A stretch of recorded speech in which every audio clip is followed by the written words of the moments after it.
Enjoy the results. Limited time offer. 97.7 ESPN The Zone. Specializing in simple and affordable rentals, McCurry Van and Car Rental can make sure you have just the right vehicle for your next family vacation, weekend getaway, or if you just need transportation while your vehicle is being repaired. McCurry carries Ford Transit vans and Mercedes Sprinter vans, trucks and work vans, and more. And they offer discounted rental rates for long-term rentals. Now with 4 locations: Athens, Muscle Shoals, Coleman, and Huntsville. Log on McCurryRentals.com to make your reservation now. That's McCurryRentals.com. Mike Rowe here with a quick question. Have you noticed cracks in your drywall, chimney, or exterior walls? I hope not, because if you have, they could be indications that you've got a much bigger problem with your foundation. That's where AFS comes in, a groundworks company. They can honestly assess your situation and create a plan to stabilize your foundation. Schedule your free inspection at afsrepair.com/row. And while you're there, check out my latest dirty job. It's a good one. Licensed in all states where work is performed. See website for details. This is Steve Moulton from 97.7 ESPN The Zone, and this is What's Happening. Be sure and download our app. Just search 977 ESPN in your Google Marketplace or your Apple Store, depending on your device, so you can take us wherever you might go. And you can also check out our latest zone deals. Head over to our website, 977ESPN.com. The top left banner reads, "Savings never tasted so good." Click on that, then enter in the big Zone Deals store for half-off zone deals of Lawler's Barbecue, Sea Salt, Carrabba's Italian Grill, Bubby's Diner, Corlejos Mexican Grill, Bad Daddy's Burger Bar, Divergence, Full Moon Barbecue, Bigfoot Little Donuts, Hickory Store Barbecue, Good Company Cafe, Apple Lane Farms, the Decatur location, and rounds of golf at Cherokee Ridge Golf Course and Gunter's Landing. And that's what's happening. You've got to experience Toyotathon at Bill Penny Toyota. They've got the selection with over 700 new Toyotas to choose from. And they've got the extras with Bill Penny perks and a 10-year unlimited warranty. So get on over to Bill Penny Toyota today and experience Toyotathon. Bill Penny Toyota in Huntsville and online at BillPennyToyota.com. Bill Penny's Toyota 10-year unlimited warranty is valid through the 10th year of ownership. Valid on new vehicles only. See dealer for details. Tom Abraham back from my friend Ross Roberts at Valley Equipment Rental. It's springtime, so let's get that garden tilled with a tiller from Valley Equipment. And while you're at it, snag a power washer for the house and the driveway. And if you're putting in a sprinkler system, they have the small trencher that you need. And you can even rent a Skag zero-turn mower and much more to get your property in shape. Valley Equipment, not just for the contractor, but the homeowner as well. 2 locations on the North and South Parkway. Valley Equipment Rental. Learn more at valleyequipmentrents.com.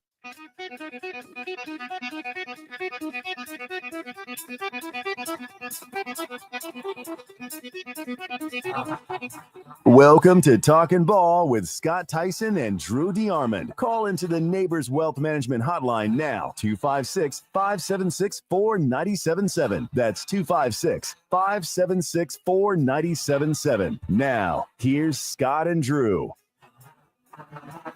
And there you go. There you have it. We are back. We are live.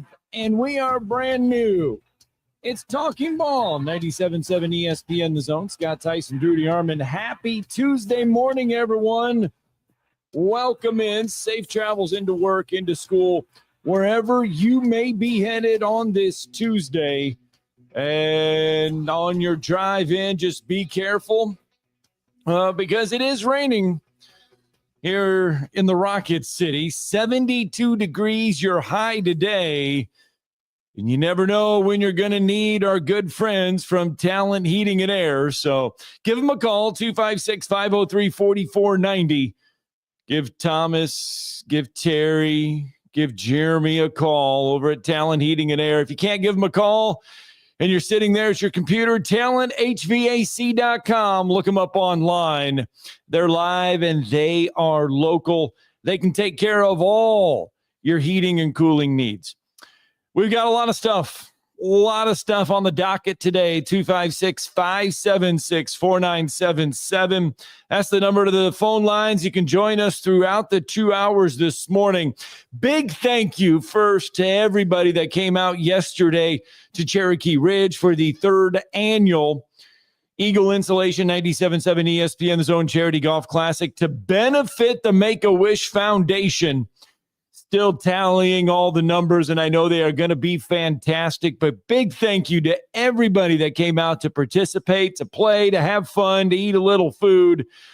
It was a fantastic day. While it was raining for most of the day here in the Tennessee Valley, we had great weather there to get it in. So a big thank you to everybody that was out there. Now, coming up tomorrow, or I should say coming up on Thursday, you're going to get round 1 of the NFL draft, 59 hours, 58 minutes, and 10 seconds. That is the clock as it counts down to the NFL draft in Wisconsin.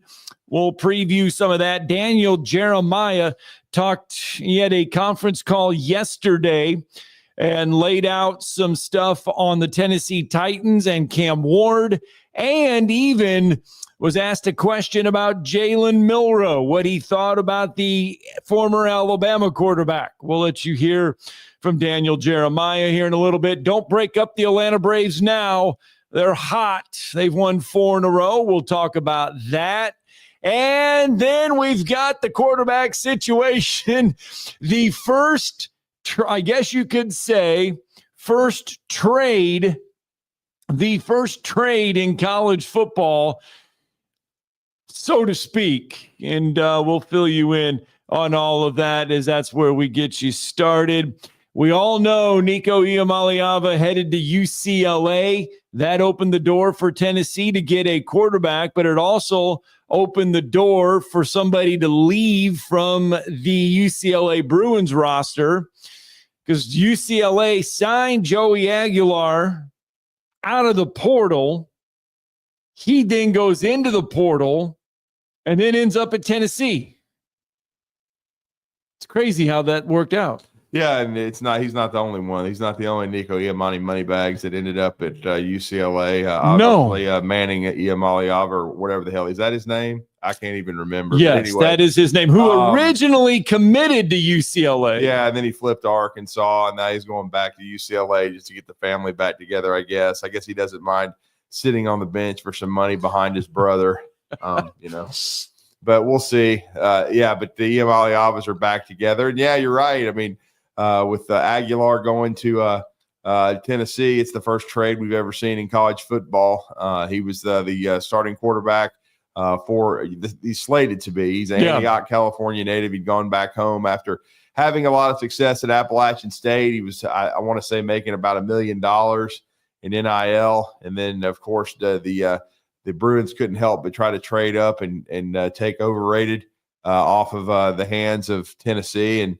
And now, Aguilar is now officially become a Tennessee Vol, and he ought to be happy. I think he actually upgraded. He upgraded coaching staffs. Yeah, I would think so, because I think Deshaun Foster's a buffoon. But anyway, at least he sounds like one. He was a great football player at UCLA. We'll see if Tino Sunseri can turn that offense around, but they were 5-7, I think, last year. They weren't very good. And so now Aguilar gets a chance to go to Tennessee, who is a college football playoff team last year. Now they don't have Dylan Sampson, who is basically the heartbeat of their offense. But they still should have better players than UCLA. I kind of agree with Chris Lowe. I think they should just play each other in the kickoff. Yes, Chris Lowe said that they should just schedule UCLA. He put it, and he asked the question, they should just go ahead and schedule the kickoff. They should play it at the Rose Bowl. Mm-hmm. And his question was, who would have more fans, Tennessee or UCLA? Oh, it'd be 65-35 Tennessee, easy. Yeah, but the caveat to that is, remember, when they play that, if they play that, the UCLA students, they would not be on campus yet, because they would not have started school. If they were. It was a month. They don't start school until a month into the season. Does a lot of the schools out there? But who cares? They don't care about football at all. So, But do you think this will ignite getting Nico Iamaleava from the SEC, not just Tennessee, but from the SEC? An SEC quarterback left the greatest conference of all time, the greatest conference ever, and went to the Big Ten, went to the West Coast. He came home. Does that ignite the fan base out there at all? I don't care. Never have. So, I don't think so. I'm not anticipating it. I mean, it'll be a storyline people talk about all off season. Then they'll be 0-3 and nobody will give a rat's crap. Of course, I'll be honest. I haven't looked at UCLA's schedule. Maybe they scheduled a couple of podunks and they'll be able to get off to a tuna, because we all know Nico can play against podunks. He did that well against Tennessee. Oh, if they schedule Chattanooga, he's on fire, or whoever. I mean, they play Cal State Northridge. He'll light them up. And I'll never forget when he lit up Chattanooga. They had him at the top of the Heisman race. I think that's when Urban Liar, and he is a liar, said that he was the front runner for the Heisman and he might be the best player in America and all this other garbage that he said.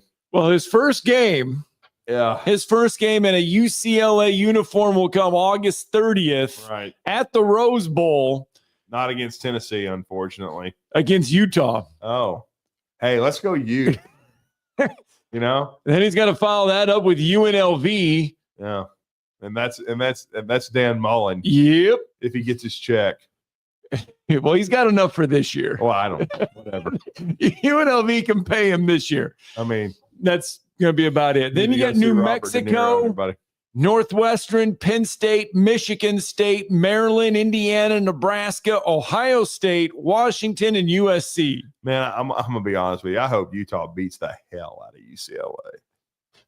I hope they go into the Rose Bowl and he throws like a pick six on the first play. He throws like 3 interceptions and UCLA gets the snot beat out of them. I can't wait to hear what the excuses are going to be then. Are you going to take both your sons and get back in the portal and go to Cal State Bakersfield? Well, they don't have enough money to pay you, dog. They could give you some cafeteria bucks or whatever. I mean, they could give you some In-N-Out burger. It's good. It is. I can attest to that. Yeah, you finally can. Yes. It is good. Mm-hmm. 256-576-4977. Want some avocados from Mexico? Yeah, isn't that what it says? Yes, that's the commercial. Yeah, I thought so. What is it? Avocado? Is it avocado? Mexico. Oh my goodness! Our sign is back up, so we feel like we're at home now. We feel like we're at home. We found the sign. I tell you what, let's go out to the phone. Let's get Strawberry in first. Good morning, Strawberry. Morning, Strawberry. What's up? Hey, man, what's going on? Drew, you almost sound like a Tennessee fan. I won't cuss you anymore, but I mean, I think Tennessee actually came out of the better on this. I think Aguilar will be a good player. I mean, he threw for 3,000 yards at Appalachian State, and I realize that's not the SEC, but it's one of the better Group of 5 programs. And seriously, I don't know that even from the jump, I don't know that Iamaleava was completely bought in. Not sure he was that coachable a kid. So I think Tennessee came out on the top on this. And I think if they played UCLA in this game, Chris Lowe had proposed that Tennessee would beat the living daylights out of the Bruins. But that's just my opinion. And again, as you know, I'm not a Tennessee guy, but I do think Tennessee came out, on the positive end of this. When it's all said and done. Right. Online highlights always tell one tale, right? They don't show any of the busted plays or anything like that. But I watched some of the Aguilar highlights or whatnot. But I think according to his highlights, it kind of looks closer to what they want in Tennessee, the willingness to run when the play breaks down. I mean, if you got the defense that spread out, you're going to have opportunities for chunk plays, and it looked like Nico was hesitant to do that last year. And I think a big part of that is somebody was in his ear saying, hey, don't get hurt, don't get hurt, don't get hurt. And, I mean, if you want to watch some bad football, man, you watch the Alabama-Tennessee game. Now, the Vols won, but Nico was really good in the second half. thought he was dynamic, especially with his legs, made a couple of big-time throws. But it was some bad football, I thought, on both sides. Well, both quarterbacks were horrendous. I agree with that. That game was one in the trenches. Yep, with and the Dylan with the running back. Yep. Dylan Sampson. Yes, sir. Dylan He Sampson was went the heart out. of that team. He was the heart of the team. He was the leader of the team. There's no doubt about that. Nico, one thing that bothered me about him last year, and I think nobody was higher on Nico than Tennessee fans, which is why left. But his lack of emotion on the sideline, he never looked upset. And it's okay to be cool about stuff, but college football is about passion. Mm-hmm. And when you don't see any passion out of your, I'm using air quotes, star player, there's something missing. Yeah. You know, and you could see it in every big game. Mm-hmm. You would occasionally see a flash of passion when, like you said, he was beating, you know, Potato University or whatever. Yeah. And they'd come in there and he'd look, oh yeah, I threw 5 touchdowns or whatever it was, you know. Oh, I'm the shit. Pardon my French. But seriously, I mean, I was actually stunned that they lost to Arkansas, and I mean, I kept thinking, okay, they're gonna stabilize themselves. Dylan Sampson will get going. They'll make enough, like they did against Alabama, and then he inexplicably just runs out of bounds. And then again, people aren't talking about it, but they lost to Arkansas's backup quarterback. And their defense played well enough to win. But if you're Nico Iamaleava and you're a 5-star and you're supposed to be an elite prospect, to me, that's the kind of game he had to step up, make those plays, and win. And when he didn't, and he just runs out of bounds, I'm like, there's something missing here, man. And then passion. Yeah, he didn't show it. I mean, and I don't know if somebody just had that on lock with him, or if that was coaching staff issues as well. Well, I don't think he ever vibed with the coaching staff, but I think, if what I heard by the end of the season, he and Heupel weren't on the same page, and I don't think Heupel thought he was coachable. But that's just my opinion, just based on what I heard. Yeah, because there's other. I mean, the thing is, there's going to be stuff that's going to surface after he leaves, and the fact that he wasn't late. He was late to a couple other meetings, didn't show to a couple other meetings, wasn't. Well, he almost set out the playoff game. Yeah, and he says that was false. He says, yeah, well, they were using it as leverage. I mean, ultimately he didn't, so you can say anything, but he played like he should have sat out. Yeah, he did. You're 100%, Drew. That game made me sick. But anyways, I'll hang up. Good morning, y'all. Thanks. Strawberry. All right, let's get Mark from the Borough. All right, good morning, Mark. Morning. Hey, how's it going, guys? Good. Hey, I didn't get a chance to talk to y'all since the A-Day game. I thought the new offensive coordinator, I think we're going to see a difference already in Alabama tempo. I could not believe the pace. It looked like Texas A&M under Manziel. I was at Bryant and watched him literally beat Alabama with his legs at that game, and I'm very impressed with if that's how we're going to play. If we're going to play, just no huddle and get up there and snap it and run, and that I don't know. I was just your thoughts on that. I'm sure y'all have already talked about it, but I was just impressed with how the sense of urgency, even in a practice like that, I was much more impressed than I thought. I thought we would get just, I was one that called in and said, it's not what we're going to. All right, thanks for the phone call, Mark, as well. I mean, kind of broke up there, but thanks for the phone call. I thought, it was high tempo. They did get a lot of reps in. It's still kind of hard to tell, how different the offense is going to look just simply by watching those drills. But I do think that quarterback-wise, all three of them are a better fit than what they had. I think Milroe, they tried to design the offense around him, no doubt about it.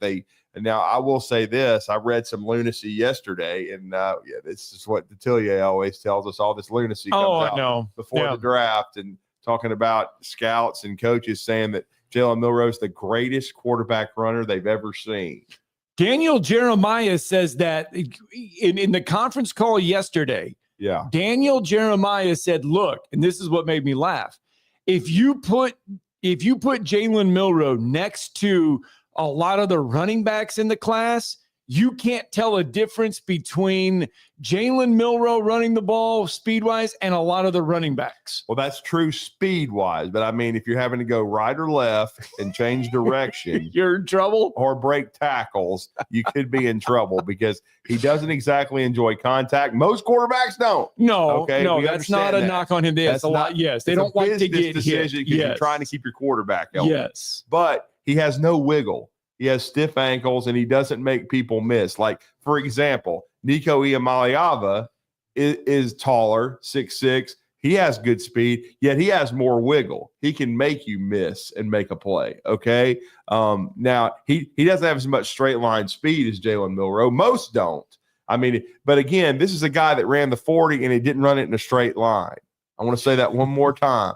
Daniel Jeremiah did put on his X account, weave.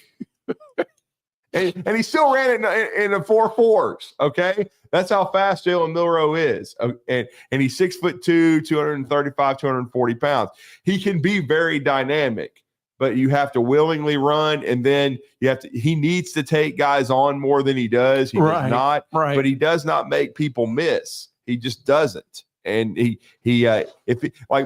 some people were saying he was a better runner than Michael Vick, and there's no way. Michael Vick was faster, elusive, and elusive. Yes. And he had wiggle and could go east and west. Yes. And, I mean, just ask Bobby Bowden. I mean, come on, man. And he was a better passer.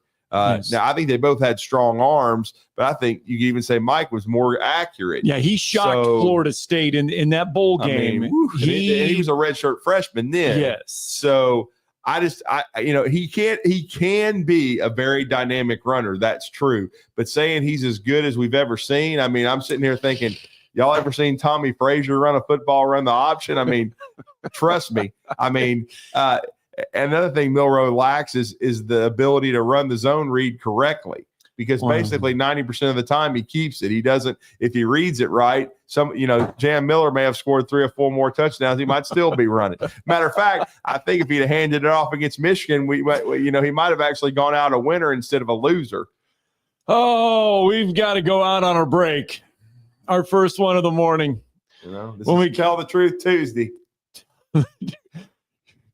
Did you see the video of, speaking of tell the truth, Ed Orgeron? Oh, God. And our good friend Jacques Duchamp from I know, your guy from TV. From down there in Baton Rouge. Yeah, Media Day. He caught up. He had Jacques, and I guess they were doing an interview, and he got Coach O to start talking French Cajun. Oh, Lord. To somebody. Oh, you mean like language? Like language, okay. yes. And to hear Coach O talking, I guess, French Cajun. Creole. Oh, my goodness. That was... I'll call it Creole. It was it was pretty good. It was good. Now we're going to get our break in. I promise we'll get out to the phone lines when we come back. Bambino's holding. Plus, we'll check in with Daniel Jeremiah. Yeah. I'm sick. I'm just playing. My brother Jeff. You're listening to Talkin' Ball on 97.7 ESPN, The Zone. Got some backup because of a wreck, I-65 northbound to 565. That's the 340. No injury reported. Got a wreck reported in Limestone County, 65 southbound, about the 365. That one reported an overturned vehicle with injury and possible entrapment. We've got eastbound Shields and Jordan. We've got eastbound 565 near Greenbrier Parkway. That one's causing some problems. From routine care to heart failure, Dr. Randall Burns and the team at Huntsville Heart Specialists have the expertise to care for all matters of the heart. Captain Nick in the Valley Skywatch Traffic Center. The Braves roll into the 2025 season with a singular focus. Bring home the division title and remind the league what Atlanta is all about. Swung on, driven to left center field and deep. That baby Out of here, Austin Riley. Toyota Olsen, and he powers one. Deep right center field to the wall. It's gonna fly. It's a home run. Back-to-back homers. 97.7 ESPN, The Zone.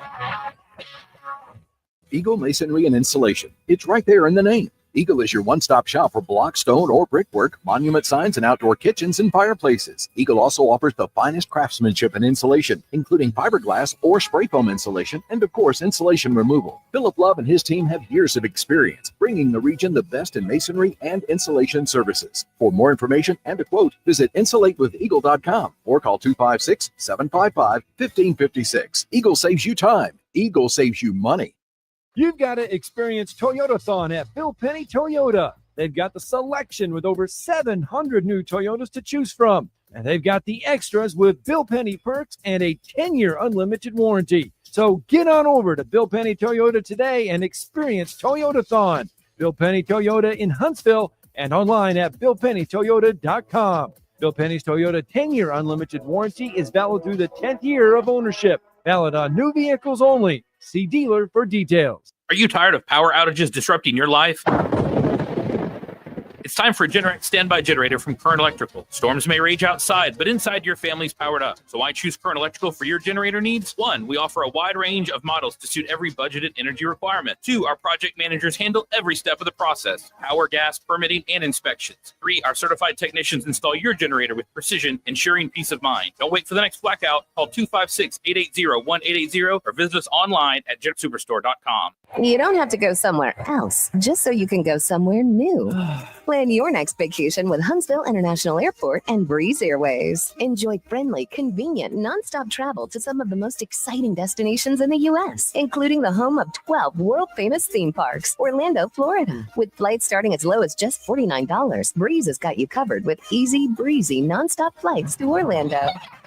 Make all their dreams come true. Book nonstop to Orlando now at flybreeze.com. McCurry Motors is your car and van rental headquarters. You can rent the vehicle you need today. Family in town, sporting event, church function, no matter what your need, McCurry Motors has you covered with a wide selection of cars and vans available for rent. They have 12-passenger Mercedes Sprinter vans, 12-passenger Ford Transit vans, 15-passenger Ford Transit vans, and 15-passenger Chevrolet Express vans. They have 2 locations, Highway 72 in Athens or Max Luther Drive in Huntsville. Want to save some money? I can take money and I can make it into more money. Just check out our zone deals online at 977ESPN.com. We are 97.7 ESPN, The Zone.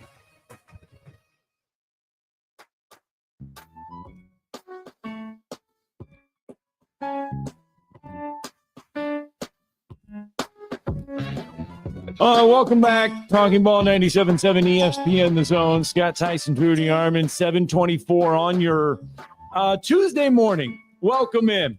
Welcome back. And a lot of college football conversation because, well, I put on Twitter that the transfer portal right now is like a good old-fashioned 80s, 90s soap opera. Yeah. Because, I mean, it's just got a lot of that soap opera feel to it. And, I mean, it's bad writing. It's bad acting, and it's just one of these things that just kind of goes on and on. Yeah. Let's go out to the phone lines real fast. Bama Bino hanging out with us. Good morning, sir. How you doing, sir? Good morning, guys. I know Drew, so that didn't bother me because he's just chiding me a little bit. Yeah, but I know if you don't poke at me, you don't love me. So. Oh, we poke at you. Just goes to show we're paying attention. Yeah, that's the kind of show this is. See, we're not about just getting something stirred up and some drama like CMS, NBC or something. Right. But anyway, I go to my nephew and great niece and my brother-in-law came over to mom and dad's for Easter to do the Easter egg hunt with their great granddaughter and my great niece. Nice. And okay, Ben, let me ask you real fast though. You mentioned Easter egg hunt. Do you have the big? I mean, is there a big egg that has a big prize in it? I don't. I didn't see all of it. They probably was. Okay, gotcha. Thing. The But big then there prize was, egg. yeah, they always colored have that big thing, the Yeah. golden egg or The whatever. golden egg, yeah. Well, there's only one great grandkid, so the grandkids are grown. So Yeah. mother and daddy don't. They didn't. She's only like 2. Oh, But, okay. Anyway, my nephew goes to church with Brody Dalton. Oh, okay. Yeah. So he's already in a job out of college, fixing to get his master's, and then Brody is like 3 years younger or 4. He does play-by-play, and my brother-in-law's team doctor for 5. He's on the staff. And I was asking him, there was a lot of buzz on the podcast about Brody Dalton transferring, and he said he didn't talk about it or anything, but he was there with his girlfriend.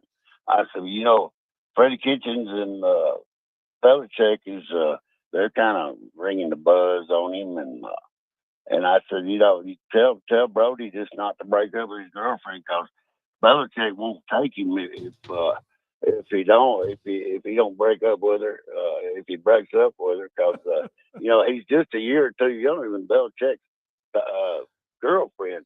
He's afraid to steal his girlfriend. But anyway, I got a poke shot at that. She was like 24. Yeah. She's younger than my nephew. But anyway, I thought that was funny. But anyway, he gets his master's, I think next Friday. But awesome. He's already running the department of Heil. He runs the arts department now. So okay. Anyway, the Tennessee game, boy, the last 2 or 3 of those up in Knoxville is, they tried to give that game to us. 2 or 3 turnovers the first half. Oh, yeah. It was horrendous. And I always mention, and I may die thinking about second down on 2-yard line, and we throw the ball. Oh, I remember that one. I remember you called in like, you were hot. Man, well, Bear Bryant is now face down in his grave instead of up. He's turned over. My God. Look, if you don't make it, they got to go 98 yards. We're not behind much, if any. It's early in the game. Yeah. They're able to fumble on the 2-yard line. Run the ball. Every now and then fake to a tight end. But we hadn't been utilizing our tight ends. We hadn't been pressuring the defense. That's why Golden is gone now, because we dropped 2 men, the best 2 linebackers in the country, out in coverage 3 or 4 years ago, or 5. And instead of pressuring Hooker, we dropped the 2 best linebackers into something they're not trained to do. Instead of hunting heads, they're going out trying to cover like a defensive back. And that's, we don't adjust. We never adjust. We need to adjust better, and we need to call conservative plays. Every now and then have something on film where you don't know for sure, that they're going to run the ball in that situation. I know you've got to play strategically, but we needed the touchdown. Mm-hmm. It's in Knoxville. We need to keep the crowd out of it. I agree. Anyway, I'd like to see Brody Dalton go there 5, produces winners, and he's 6'5" or 6 and 250, and he can block as good as anybody, and he can catch too. So, but love you guys, and thank you, man. Thanks, Bambino. See you. All right. Yeah, Brody Dalton would be a good fit. In the next day or 2, he's going to be in Tuscaloosa. I've seen it reported both Tuesday, Wednesday. I just know this week he's going to be on the visit. He has one slated for later in the week to North Carolina. We'll see if he actually makes that one.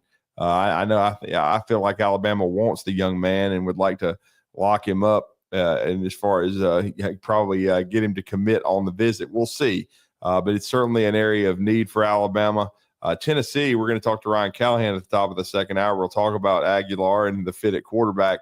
But Tennessee, they certainly have got to feel good about where they are right now. Now that they've solved the quarterback issue, where do they feel like the team is? And in a way, I think as we were talking to Strawberry to kick off the show, I think they ought to feel like a weight's been lifted off of them because they don't have to deal with the drama.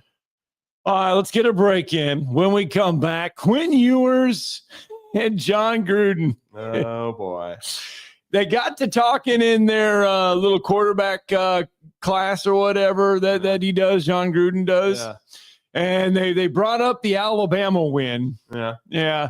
Quinn Ewers had some interesting things to say. It's only like 45 seconds, but it's pretty interesting. And then we'll check in with Daniel Jeremiah on Jalen Milroe. We've got a lot of stuff to get through. We've only just begun.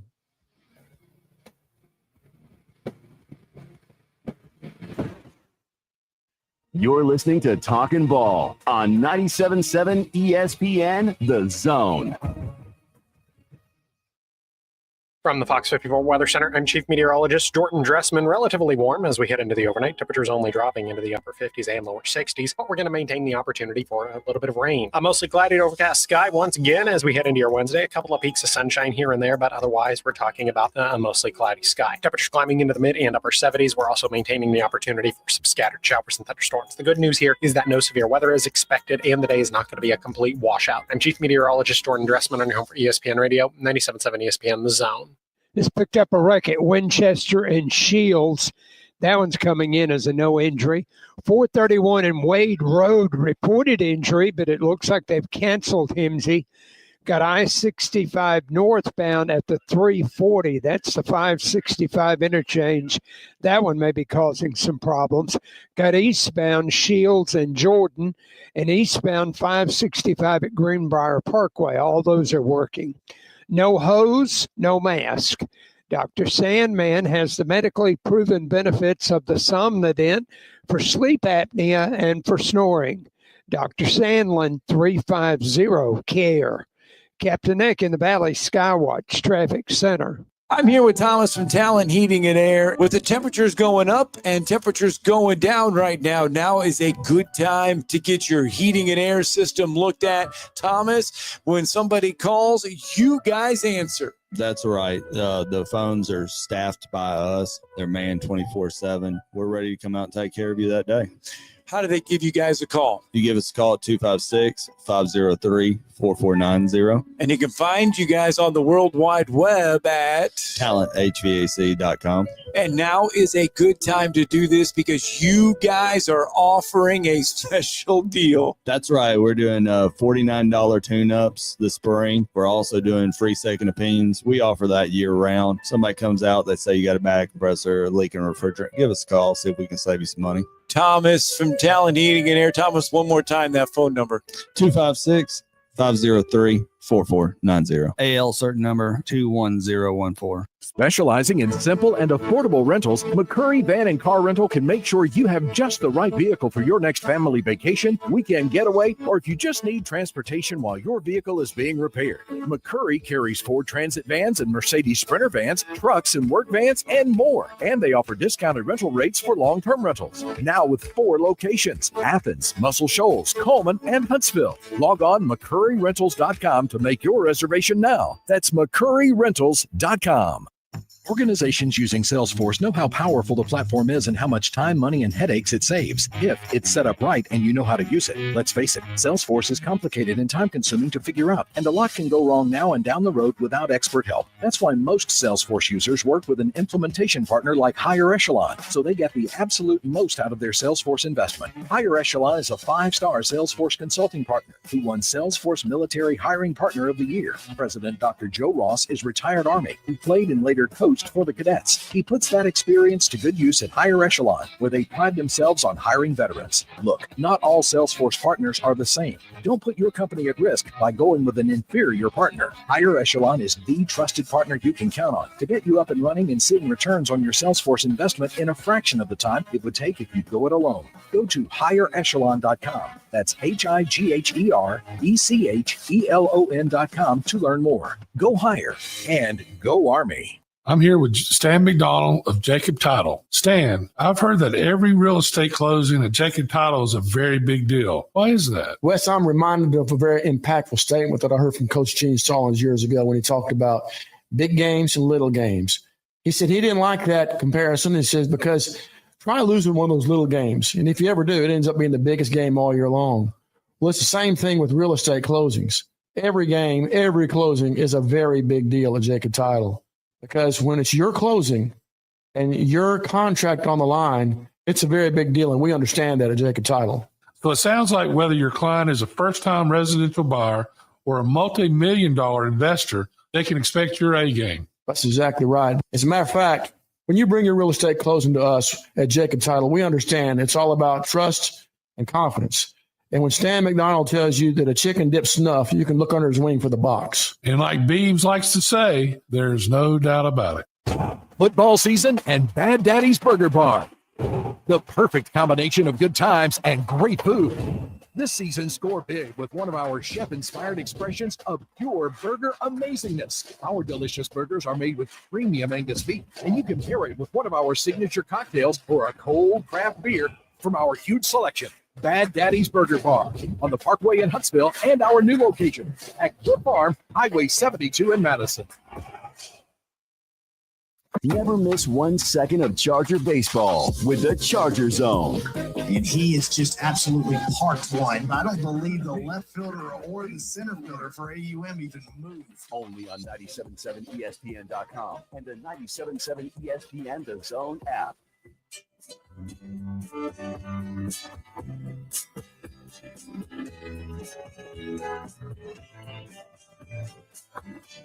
Welcome back. Talking Ball, 97.7 ESPN The Zone. Scott Tyson, Drew DeArmond. Yep. And as we get ready for the NFL draft, one of the best things that's back, because remember he was exiled for a while, was John Gruden's quarterback. What do you call it? I call it quarterback camp. Yeah, his QB camp. Yeah, QB camp, yeah. Well, he sat down with Quinn Ewers, who is hoping to hear his name. Quinn is being kind of devalued in this draft for some odd reason. Yeah. I know his mechanics aren't, ideal in some ways, the way he throws the ball, but he was very, very productive at Texas. And then I know he did turn it over every now and then, and he's not the greatest athlete, but I do think he's a good player. I think I don't think he's a day one starter. Never thought that, but I think he's someone that can be developed. And was very, very productive in like when, of course, they routed Michigan in the Big House. He played really well, I thought. And I know you were gonna talk about it, the way he played against Alabama. Yeah. And in Milrose, first full year as a starter and his first start, so to speak. Well, second, because he did whip Middle Tennessee. Here is about that game at Alabama and what they did afterwards. Right. Well, it was connected, and now I got to reconnect it.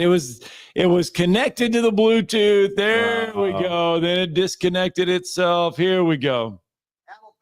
Okay, let's try it again. It's telling me it's connected. So, is it going through one channel? No, it's not going through one channel. But here's what we're going to do. Yeah. We're going to, because I want to play the Daniel Jeremiah stuff. Right. And so we're going to we're just going to talk us through this live on air. We're going to forget that. We're going to forget that. Then we're going to hit this. And then we're going to connect to it here. And now we are connected again. We just basically reset everything. And hopefully this will connect us. There we go. Now it's telling me we're connected again. Let's see if this will play. Quinn Ewers with John Gruden. Alabama, I put it down, gains of 31, 32, 34. Look at that. 6 plays of over 30 yards. You shredded Alabama. That's a cool stat right there, man. Really is. What was your recollection of that game? Man, we lit their ass up. Beat them by double digits first time in 20 years? Yeah. We were getting after them. The victory play here in Tuscaloosa, very few guys go to Michigan and Alabama and get a win. What was that plane trip home like? Oh, it's the best, man. Yeah? It's the best. Playing Sweet Home Alabama on the drive home, Dixie Wonderland on the ride home. Yeah. I mean, just being able to go out of that game and experience what we experienced. I mean, it was a turning point for the Longhorns. It was because they didn't win a championship, did they? Did they even win an SEC championship? I'd like to ask that question too. What was his record against Georgia? What does he recollect against Georgia when he was getting his ass whooped? That's what I'd tell him.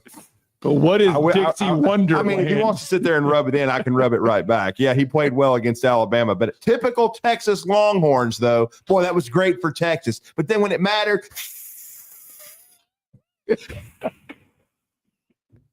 as usual, you gag on sauce and you don't win. And Arch will be better than you anyway. He was already making more money than you, and he'll be better than you. So you want to go there? I can go there too. Good luck in the NFL. I think you can make it as a quarterback. You're going to have a longer road because you got to work your way up. You're a good player, but are you a champion? Hell no, you're not. Next question. Were you overrated coming out of high school? You damn right, because you were supposed to be the number 1 overall quarterback in America. He said, John Gruden asked him. Will Howard's better than you. John Gruden asked him about. And I would take Will Howard over Quinn Ewers, by the way. About leaving high school early because he was, he skipped his senior year to go to Ohio State. Yeah, he did. And he said for $1.2 million, yeah, I skipped my senior year. He goes, because I had endorsement deals for $1.2 million in my junior year in high school. So yeah, I skipped my senior year. And he said because the Texas legislators wouldn't let him have it, he went to Ohio State for that senior year just so he could get the $1.2 million. Well, I would ask him this: how many dollars per completion was that? Because he didn't even play. I mean, he sat his ass on the bench. Ohio State didn't think he was going to be the starting quarterback the next year, and so he went to Texas. Did they give him some tweezers to take the splinters out of his ass because he wasn't playing at Ohio State? But to be a high school senior like that, to get $1.2 million. I don't blame him. Yeah. I will say it's stupid. High school kids shouldn't be getting that kind of money. I mean, $1.2 million.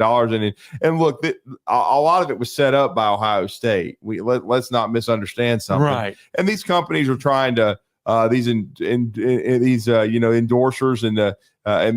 his clientele, they're trying to, get their hooks into him early because they think he's going to be a big time player, which he's good, but he never became what they thought he was going to be. They thought he was going to be the number 1 overall pick in the draft. Hell, he'll probably be likely to be drafted by the 4th round.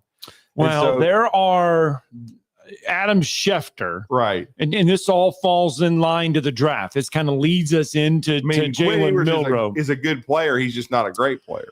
At least, according to Adam Schefter, at least one NFL team does not have a first-round grade on any of the quarterbacks and I can believe in the draft.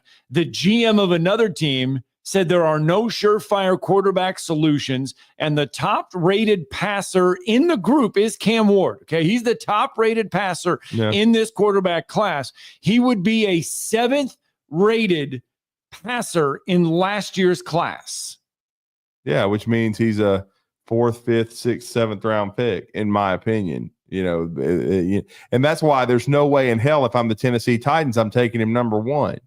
I mean, just because he's a quarterback, I mean, you can make a trade and get Kirk Cousins and draft Travis Hunter, who to me is a difference maker. Why are you taking Cam Ward when he's just the best of a mediocre group? Right.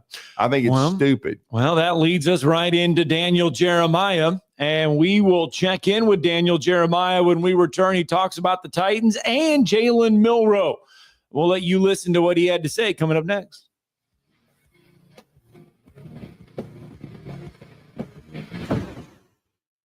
You're listening to Talkin' Ball on 97.7 ESPN, The Zone. Hi, this is Wes Neighbors. I'm here with Sam Fleming with Fleming Roofing and Restoration. Sam, tell the folks about Fleming Roofing and Restoration. Hey, Wes. Our company, Fleming Roofing and Restoration, specializes in commercial and residential roofing and repairs. I'm a 5th-generation Huntsvillian, and our family's been doing construction business in Huntsville area since 1965. Sam, what kind of roofs does Fleming Roofing and Restoration do? Our guys are skilled enough. We can come out and address any kind of leaks or issues you might have on your commercial, on your metal roofing, on your Your shingles, we can do anything, and we can offer you a solution to repair it, or we can replace it. But you guys also do insurance restoration. Our staff has 10 plus years of experience as insurance adjusters, and we really do know the inside and out of the claims process at Fleming Roofing and Restoration. Check out Fleming Roofing and Restoration online at FlemingHSV.com, or you can call or text them at 256-651-9440. Hey, Wes, we show up.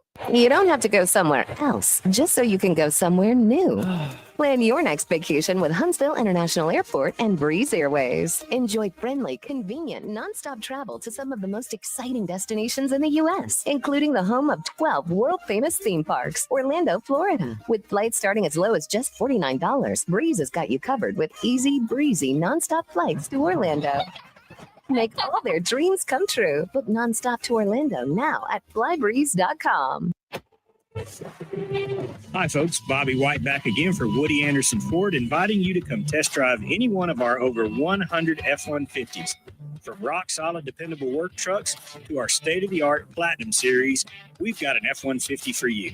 Test drive one today, and you'll understand why the F-150 is the best-selling truck in America, going on 48 years in a row. Just as successful offenses and defenses are built on teamwork, Woody Anderson Ford is powered by our people. Our sales and service teams are well trained to save you time and money. And because we want your business again and again, no one will work harder to earn it. Our mobile service teams come to your home or business for oil changes, brake work, tire rotations, and more. And the great thing is you don't pay extra for it. We come to you with mobile service at no extra charge. Proud to be local, family-owned, and at your service for over 62 years. Woody Anderson Ford, Alabama's F-150 Superstore. SportsMed is the official team physicians of the Rocket City Trash Pandas. And if the pros trust SportsMed, you can too. SportsMed provides every service you might need for complete orthopedic care, specializing in orthopedic surgery, sports medicine, joint replacement, spine surgery, neurosurgery, and podiatry. And they offer their own brace shop, in-house full-body MRI, physical therapy, walk-in clinic, and so much more. Their locations and on the web at sportsmedalabama.com.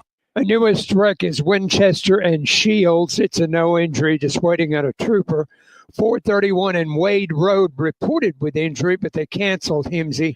Had I-65 northbound at 565. That's the 340. Also 565 eastbound at Greenbrier Parkway. That one reported with injury, but I don't think anybody went to the hospital. Officers, construction workers, and first responders put their lives on the line every time they step on the roadway. You can make it safer for them. Slow down or move over. It's the law. Captain Nick in the Valley Skywatch Traffic Center. This segment of Talkin' Ball is brought to you by University Kia, the #1 volume Kia dealer in the state of Alabama. Located online at universitykia.com.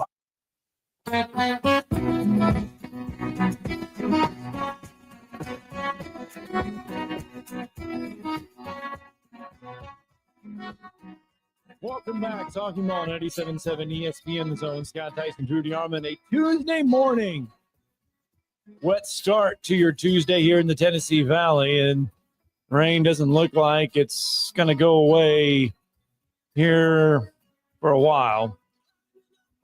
So, Peter Gabriel, Salisbury Hill right there.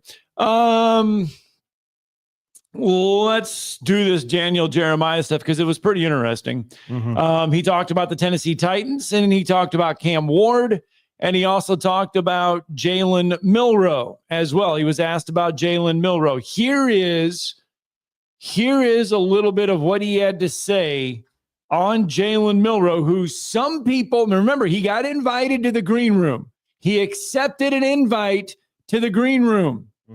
Did Jalen Milroe? You believe, I believe, that Adam Schefter now believes that that Jalen Milroe will not hear his name on Thursday night at all. Here is Daniel Jeremiah. In terms of the things that to work on with him, he's not consistently connected between his eyes and his feet. That impacts his accuracy. You know, the decision making, you reference the turnovers, you know, that's, to me, that comes with playing, that comes with learning.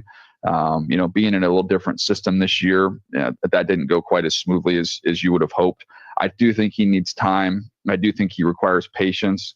And talking to teams, though, if you were to use the phrase with him that's used more than any other, of all the quarterbacks in this draft, that's the lottery ticket. Like, if you want to just take a lottery ticket that you could hit huge on, if it all works out and it all comes together, he's got the highest upside of anybody in this draft. And that goes all the way up to Cam Ward at number 1. But he is a long way from getting there. So it's to me, it's a classic second-round pick. You get your first pick in the bag. You feel comfortable about it. It's a double off the wall. And then now you can stop choking up and you can swing for the fences with Jalen Milroe. So that's how just about everybody universally views him. I mean, I wouldn't even go there with a second-round pick. I'm going 4th or later. I'm not tying up all that money and now I understand. I just because of the way they've changed the rookie structure. Right. Like, you're not. I mean, look, Trey Lance was. Milroe was a better prospect than Trey Lance. I will say that. And Trey Lance went 3rd. So within 2 years, it's easier to write off, a missed quarterback selection because you can go back to the drawing board. You don't tie up $50 million into him like you used to do Sam Bradford or Marcus Russell. But still, I wouldn't take the chance. If I'm a football team that's trying to win and win now, I'm not going to take a first or second, and maybe even a 3rd round pick on him. I'm going to, if I have an established starter and you can develop him, and that's what he needs to be, is developed, then you take a 4th round flyer and you try to, you coach him up, you try to work with him day in, day out, OTAs, everything. And you try to develop him to be a guy that potentially could be someone to get on the field.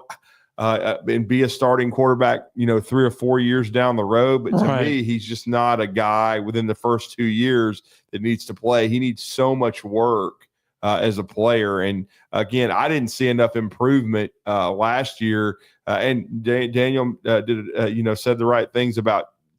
I'm not sure that the changing the systems was great for him, because I was worried about it when DeBoer came in, because I thought Tommy Rees built a good system around him. And I thought the way they designed things, he did protect the football better. But, Kalen DeBoer, he wants his quarterbacks to kind of be swashbucklers. He wants them to push the ball down the field. He wants them to be aggressive. He doesn't want them to be game managers. Right. And that can be an issue with Milroe, because he just – even, before, in his first start when he had to sub for Bryce Young against Texas A&M about 3 years ago, he turned the ball over a bunch in that game and allowed the game to be close late. So, and then he had the Texas game early where he threw the interceptions. Now, for the rest of the season, I thought he did a really good job of protecting the ball. But again, he was back to those bad habits. When he had a head coach that really wants the quarterback to be the centerpiece. And I just, with Milroe, I just think there's a lot of growth that has to happen. And now on our TVs here, they got Jackson Dart. I'm not a Jackson Dart guy either. I mean, I'll be honest. I think, I was just, poking at Quinn Ewers a little bit, but I would say I like Quinn Ewers. I like Kyle McCord. I like some of those guys better than the Jalen Milroes and the Jackson Darts. But, and again, I understand, and even Tyler Slough, the young man at Louisville, I know he has a lot of arm talent. I think they say he's got the strongest arm in the draft, but I didn't see him against some high-level competition play all that great. So, again, it's tough to say who the best QB is in this class. I still like Shedeur Sanders, just simply because I think he had to go through the fire. And he had, to carry his team. He didn't have a great offensive line. Besides Travis Hunter, I'm not sure he had A-plus weapons. Right. And yet I thought he processed really well. He hung in there. He took hit after hit. And I say all that, and yet I think at best he's a low first-round pick, maybe even into the second. I don't think I would burn a top 15 pick on him. Well, many people do believe that Cam Ward will be taken number 1 overall by the Tennessee Titans. Daniel Jeremiah was asked about that yesterday during his call. Here is what he had to say. It sure feels like a slam dunk. I would be I'd be pretty shocked if they didn't go with Cam Ward there with the first overall pick. So then it comes to them. What's the intrigue when they get to pick number 35? I think there's a lot of different directions they could look to go there. Usually when you invest in a young quarterback, there's a commitment to try and really support him and help him on that side of the ball. You could look at the wide receiver position there at pick number 35. I look at, a guy like Higgins from Iowa State would be a fun player to drop into that mix to give him a nice weapon to play with. So, I know they have other areas they could go potentially on the defensive side of the ball, but man, when you invest that first overall pick, you want that pick to make you look smart. It tends to lead you to staying on that side of the ball once you get to the next round. So slam dunk, taking Cam Ward, but then follow that up with pick 35 with a wide receiver. There you go. That's Daniel Jeremiah's thought. And I like Daniel Jeremiah, but there's no way in hell I'd take Cam Ward number 1. Not a guy that people have said would be the 7th rated quarterback last year. I mean, that's just overpaying for a quarterback. I'm not doing that. The Tennessee Titans have got a lot more issues than just damn quarterback. And again, like I said, I think they can trade and get a veteran. I would want a dynamic weapon to build around for 10 years. And I don't know that Cam Ward is that. I'm not as convinced, especially considering he played against the Bush leagues. All right, 7:57. We are just about done with our number 1 here. Ryan Callahan slated to join us, and we're going to talk some Aguilar. who, by the way, I mean, look, I know you said it, but there's a lot of people out there. You look at some of the college football insiders, the college football experts, and they will say that they honestly believe Tennessee upgraded marginally, but they upgraded. They may have upgraded at the quarterback spot. They may have gotten better by doing this. The basketball team got better too. They got Nate Mint. Oh, all right. We got to get a break in. Got to get a break in. Hour 1 done. Hour 2 coming up next. Put 60 minutes on the clock. We'll count you down.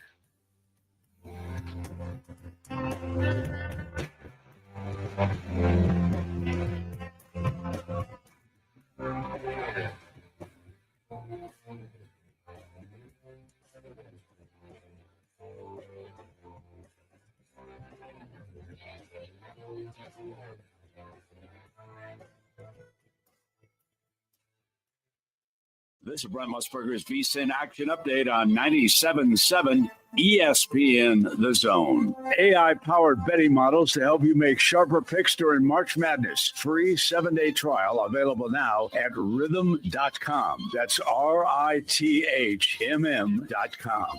The NFL draft gets underway Thursday in Green Bay with the first round. The second and third rounds on Friday. The fourth round through the 7th round on Saturday. Number of Southeastern Conference players taken in the first round of the draft. It's an over-under bet, 14.5. That's juice to the over, minus 250. Atlanta Braves, a $2.25 favorite to win their 5th straight game as they host the St. Louis Cardinals today at Truist Park. Spencer Strider on the hill for the Braves. Andre Palante for the underdog Cardinals at plus 185. The total is 8, and that number is shaded to the over. Mike Sennett, 97.7 ESPN. WCZN, Union Grove, Huntsville, Alabama. 97.7 ESPN The Zone. SportsMed is the official team physicians of the Rocket City Trash Pandas. And if the pros trust SportsMed, you can too. SportsMed provides every service you might need for complete orthopedic care, specializing in orthopedic surgery, sports medicine, joint replacement, spine surgery, neurosurgery, and podiatry. And they offer their own brace shop, in-house full-body MRI, physical therapy, walk-in clinic, and so much more.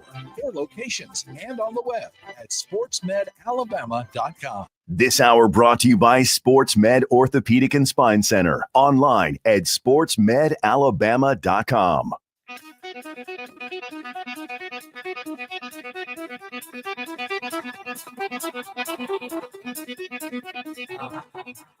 Welcome to Talkin' Ball with Scott Tyson and Drew DeArmond. Call into the Neighbors Wealth Management Hotline now, 256-576-4977. That's 256-576-4977. Now, here's Scott and Drew.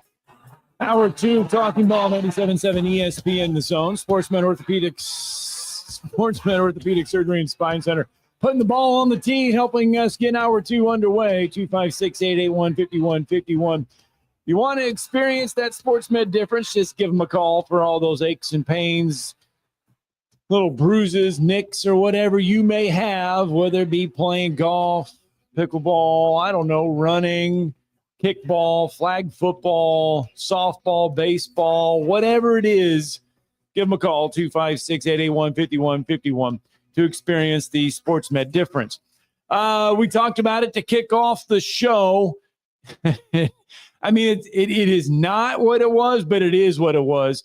College football really kind of has their first unofficial trade as Joey Aguilar, who signed with UCLA, and then Nico Imaliava signs with UCLA. Joey Aguilar goes in the portal. Tennessee needs a quarterback. Tennessee takes Joey Aguilar. So basically, the Bruins and Vols exchange quarterbacks. Tennessee, we think, comes out on the better end of this deal. Number one, they don't have to pay as much money. And a lot of people feel maybe they have a quarterback that fits Josh Heupel's offense a little bit better than Nico. Yeah, I mean, I think I said I kicked off the show thinking that I know this has been a bunch of drama the last, couple of weeks, but now that it's all played out, if I were Tennessee, I'd still feel pretty good about how, everything, played out, worked out. Certainly they were trying to build around Nico Iamaleava, but I think there had been some issues, all the way through, at least starting midseason of last year. Now you get a guy that's a veteran. Appalachian State is a program that's beaten, SEC level teams before, and Aguilar was going to be the starter at UCLA. He's got a lot of experience and might be in all, honesty, a better fit. We're going to ask our next guest that. He does a great job. He is the recruiting editor for Go Vols 24/7. He also covers and does team stuff covering both Tennessee football and basketball. It's always great to welcome him back to the show. He's taking a few minutes out of his busy schedule to join us, and that's Ryan Callahan. Ryan, you're back in Huntsville with Drew and Scott. How are you, sir? Doing well. How are you guys? We're doing Hanging pretty well. in there. So, how is it now that the first trade has been made official in college football history, and it was finally, they got it all done yesterday. What is the vibe now around Tennessee now that Joey Aguilar is going to be the starting quarterback? Yeah, still waiting for the player to be named later, I guess. Yeah, there you go. But no, this is I think a lot of fans obviously were kind of going into this quarterback search hoping that Tennessee would be able to talk a higher profile quarterback into the transfer portal or somehow end up with someone who was a little more coveted, I guess you could say. Obviously there's the perception that Tennessee is just kind of getting UCLA scraps here, and that they kind of are taking Nico, and that Tennessee is not getting the kind of opposite of what you guys said. I think a lot of fans kind of wonder if Tennessee's not getting the better end of this trade. But obviously on the money side of things, no question, Tennessee's saving a lot of money, and they obviously stood their ground, not giving more to Nico. So you're saving yourself a significant amount of money compared to what you could have been paying Nico if you'd met his demands. And when you combine that with, like you said, some system things, I think there's some fans that see that there's some upside to this way. It's just Joey Aguilar is a bit of an unknown in some ways, just because you don't know what a new system might do for him. You don't know how much of the statistical regression we saw from him last year might be, the talent around him, the situation, the teams they face. There's a lot that can go into that. And obviously you don't know how that's going to project to Josh Heupel's offense. And obviously you could look at Josh Heupel's track record and say he's got a pretty good track record when it comes to guys who are a bit less heralded maybe than a five-star that was, maybe the best or seen by a lot of people as the best of a pretty generational quarterback class back in 2023 in Nico Iamaleava. So this is more kind of what Josh Heupel has thrived in, these types of situations throughout his career. So I think there's some people that see the positive, but the initial reaction, I think, a little bit underwhelming for those who thought Tennessee was going to convince some established starter from a Power 4 school to enter the portal. And that's a tough sell. And I think it always was, coming out after spring practice, to convince someone to leave an established situation and come in and learn a new offense in 4 months. But all things considered, I think this is about the best case scenario for Tennessee, because you do get a guy who just a few weeks ago was in line to be the starting quarterback at a Big Ten program and has a pretty good track record from a previous school. Is there I mean, it's not like there was a lot of quarterbacks available though for Tennessee to get out of the portal though, right? Yeah, that's the problem here, is that there just weren't many options. There was the temptation of going and getting the Notre Dame transfer, Steve Angeli. Some people thought that might be a potential fit. Obviously, that some things about his game that you're not sure how they would translate to Tennessee's system. For him, not as much experience. Maybe a little bit higher completion percentage, a short cameo in the playoff game that looks pretty good, but otherwise, not a whole lot to go by. And he's gonna have some pretty good options himself, it looks like. So outside of that, though, yeah, I mean, and that's not an established starter. Clearly, that's just a guy that with a pretty small sample size to go by.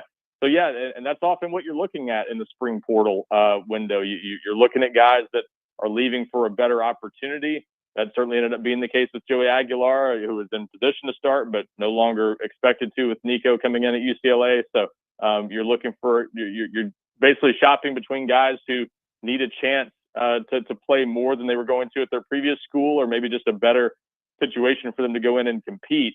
And that's the other side of this. We don't know exactly how this is going to play out in terms of Tennessee's situation, because they still have a couple internal options, Jake Merklinger and George McIntyre, who could be a factor here, and this could end up being a competition. Now, there's no guarantee. I don't think Tennessee has told Aguilar he's going to walk in and be the guy, but you would have to say right now today, just based on what we know, given his experience, he is the odds-on favorite, I think, to win that job, but it's not done just yet, so we don't know exactly how Tennessee's going to play this, if they'll leave it open into preseason camp, or just what their approach will be at that position. But yeah, given his track record, 2-year starter at Appalachian State, some pretty good numbers, especially 2 years ago.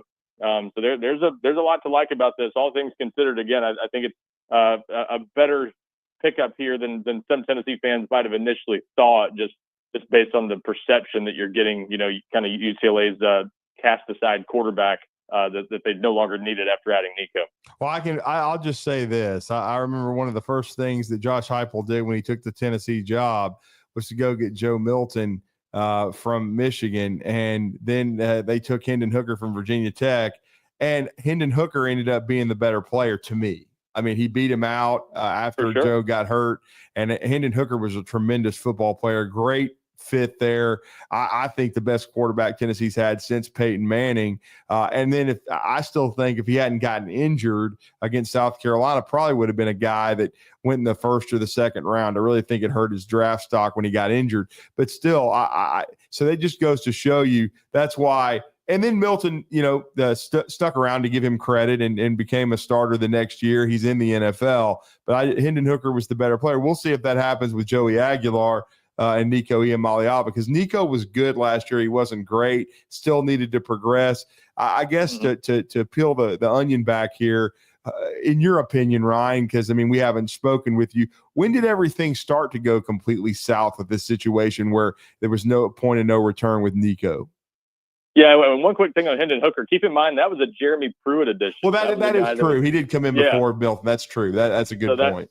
So that's one question some people still have about Josh Heupel is, obviously Nico, as you said, kind of last year didn't live up to expectations. So I think there's still some people kind of wondering, okay, is a quarterback recruited by Josh Heupel going to be a star at Tennessee? They've not really had that to this point, but obviously have had some offensive production that's been pretty good across the board. But yeah, the Nico situation, we sort of knew that there were some concerns behind the scenes that he did not get a new deal back in December during the winter transfer portal window.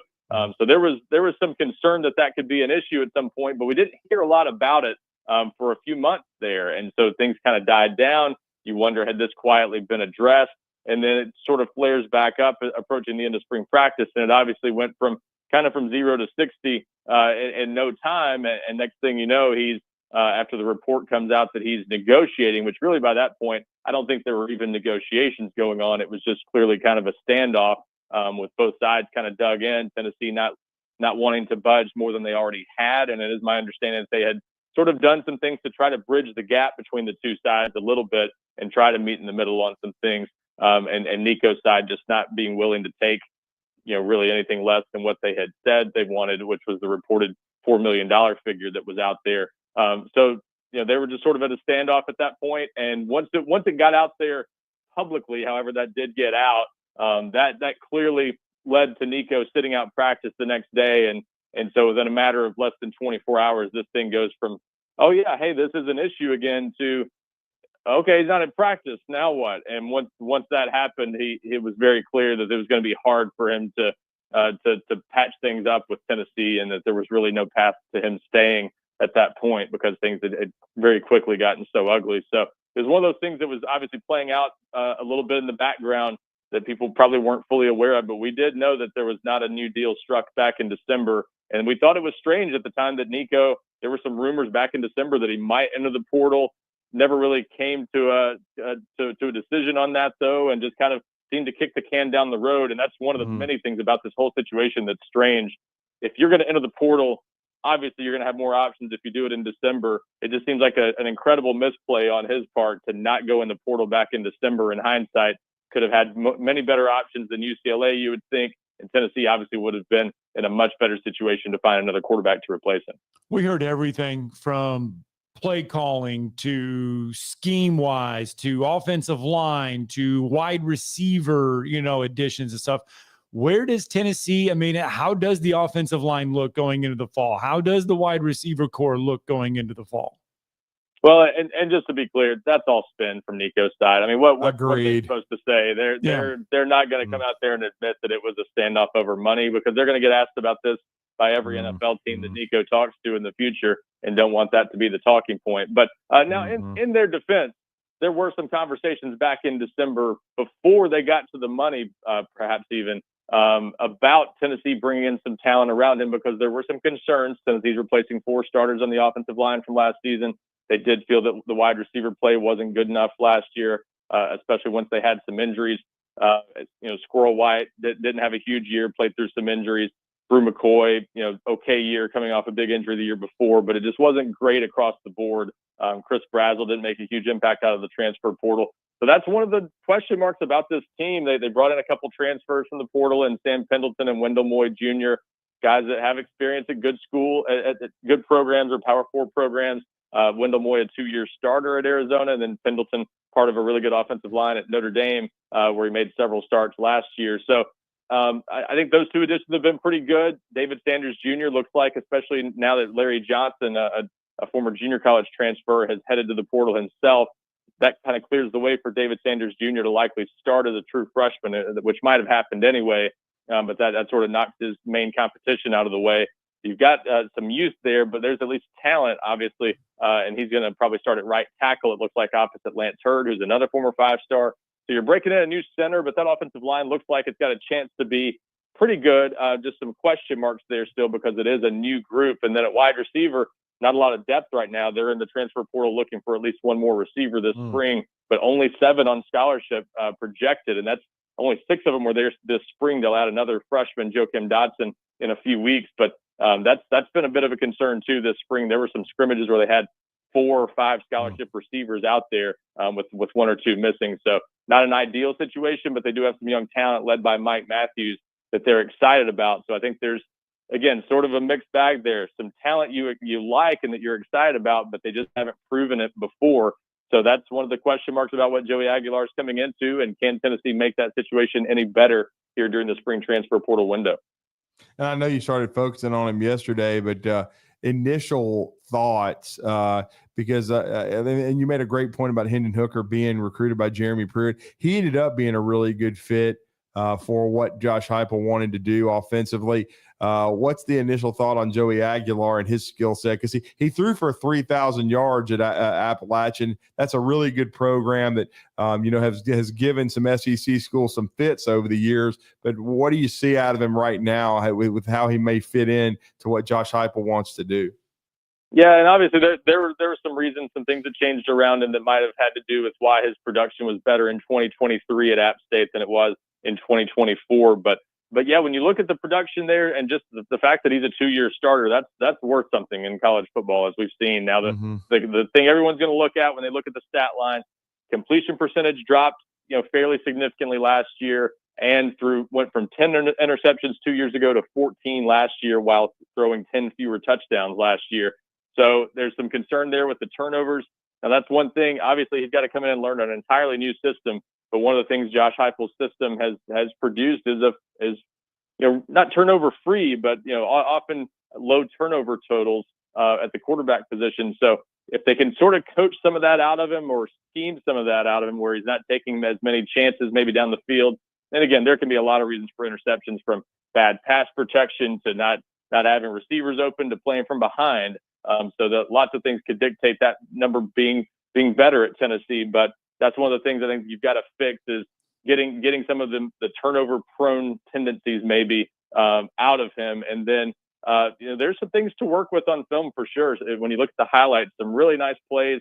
He's got a pretty good arm, not an amazing runner, but like a lot of quarterbacks these days, has some ability to make some plays with his legs too. Ran for a couple hundred yards last year. So there's a lot to like, especially with comparing him to some of the guys who have thrived in this Josh Heupel system in the past. You don't have to squint very hard to see this working out in Tennessee's system. It's just a matter of, are those turnovers that we saw at Appalachian State going to be kind of the beginning, or are we going to see a continuation of that trend at Tennessee in a different system? And he's worked in some pistol stuff before at App State. We know it sounds like Tennessee was tinkering with some of that stuff this spring, bringing in some new wrinkles to their offense to maybe mix things up a little bit. So we'll see how much they kind of blend those systems together, and how much he has to completely adapt to what Tennessee's doing, because that's one thing. It's maybe going to be a little bit different from what he was doing before offensively. But overall, I think there's a lot to like about the system fit there for Tennessee.